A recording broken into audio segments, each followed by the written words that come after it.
Hi, I'm Ryan McCarty, and here's what mattered in July 2022.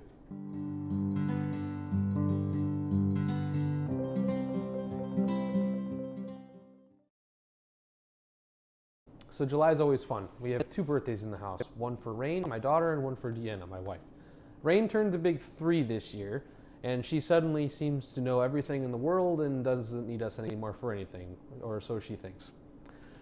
My wife, however, turned this month, and we celebrated by going out and getting her her first beef Wellington. I like to say that I gave her her first beef Wellington because I butchered a whole filet mignon and breaded it and everything, but it didn't look as pretty as this one. So cheers, Deanna. Happy birthday.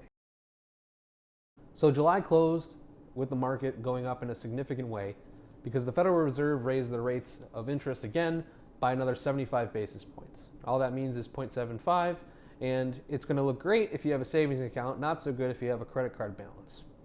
Now, the market moved in such a way because that was the expectation, 75 points. If we had seen it go up to 1%, it would have been a very different reaction from the overall markets.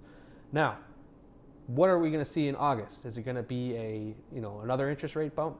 We don't expect that. The Fed they have actually said that they are happy with where rates are right now, and we don't expect to see another bump anytime soon. In the second quarter of 2022, we did see GDP numbers shrink as well. So this means 2 quarters in a row GDP has shrunk, and that means that we technically are in a recession.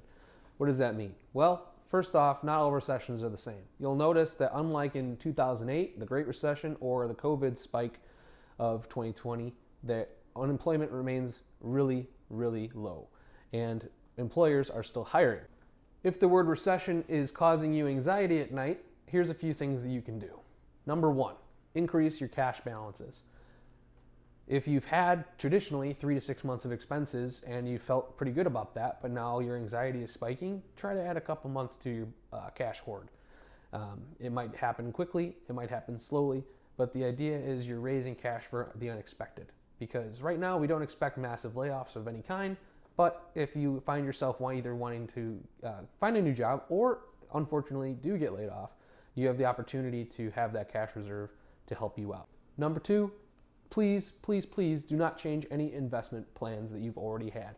If you are investing into your 401k, if you have a super high risk tolerance, if you have a low risk tolerance, do not change your strategy. Keep the faith that everything is fine. A small blip, a couple months, a year, does not affect your long-term investment results. Lastly, I want you to consider your purchases. What purchases am I talking about? Obviously, you need to eat, so you're going to keep buying groceries. But consider your purchases of things that are maybe not so necessary. TVs, maybe it doesn't need to be 10 inches bigger right now.